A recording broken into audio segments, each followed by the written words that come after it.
सामाजिक नेतृत्व के क्षेत्र को कभी भी जिसकी पूर्ति न हो ऐसी क्षति हुई।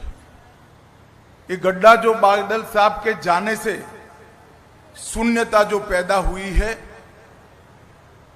मैं देख रहा हूं लंबे अरसे तक इसको भर पाना सबके लिए बड़ी मुश्किल होगी। बादल साहब के जाने से सिख पंथ ने अपना एक सच्चा सिपाही खोया है, देश ने एक देशभक्त खोया है, किसानों ने अपना सच्चा हमदर्द खोया है और ढेर सारे राजनीतिक जीवन के उच्च मानांकों को सिद्ध करने वाले महापुरुष को खोया है। इतना लंबा सार्वजनिक जीवन, 70 साल का सार्वजनिक जीवन के बाद व्यक्ति चला जाए और पीछे कोई भी दुश्मन न हो, ऐसा अजात शत्रु जैसा जीवन बादल साहब के बिना कोई नहीं जी सकता। ये मेरे मन से मैं मानता हूं।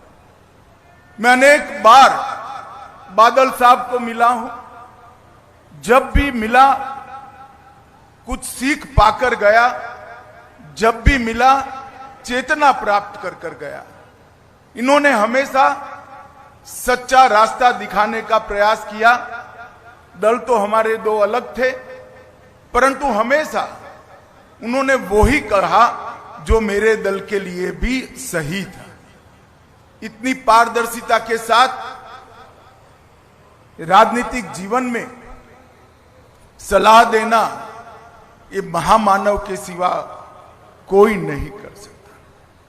पंजाब के लगातार विधानसभा में रहने वाले सदस्य, सबसे ज्यादा रहने वाले सदस्य बादल साहब रहे। सबसे ज्यादा चुनावी राजनीति में भारत में जनप्रतिनिधि रहने का रिकॉर्ड भी बादल साहब का है।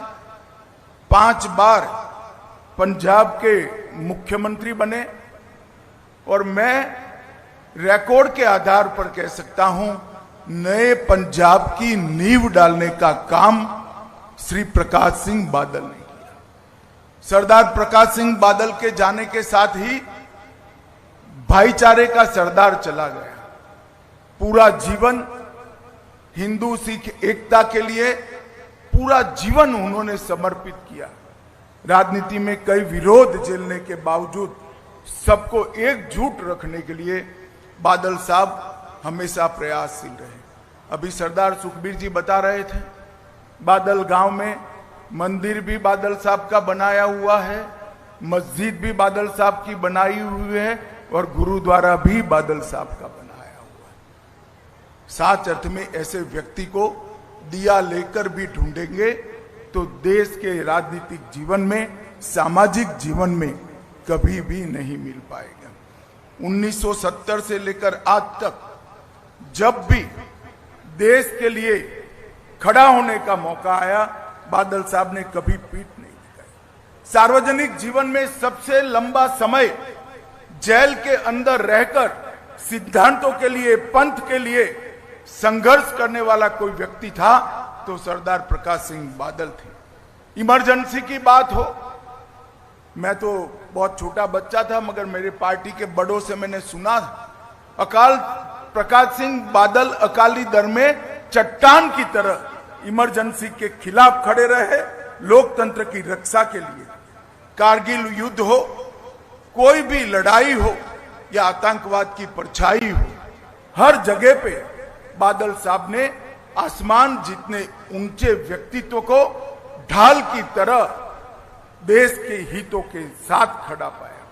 बादल साहब का जाना समूचे देश के लिए बहुत बड़ी क्षति है। सिर्फ सरदार सुखबीर और बीबी हरसिमरत जी के लिए नहीं, पूरे देश के लिए क्षति है और मेरे जैसे सार्वजनिक जीवन के कई कार्यकर्ताओं के लिए भी ये अपूर्णीय क्षति है। आज दसम गुरु के चरणों में मैं यही प्रार्थना करना चाहता हूं कि बादल साहब के जीवन से हम सब प्रेरणा लें और उन्होंने जिस रास्ते पे चलने की सीख दी थी, उस रास्ते पर चलने की वाहे गुरु हम सबको शक्ति दे।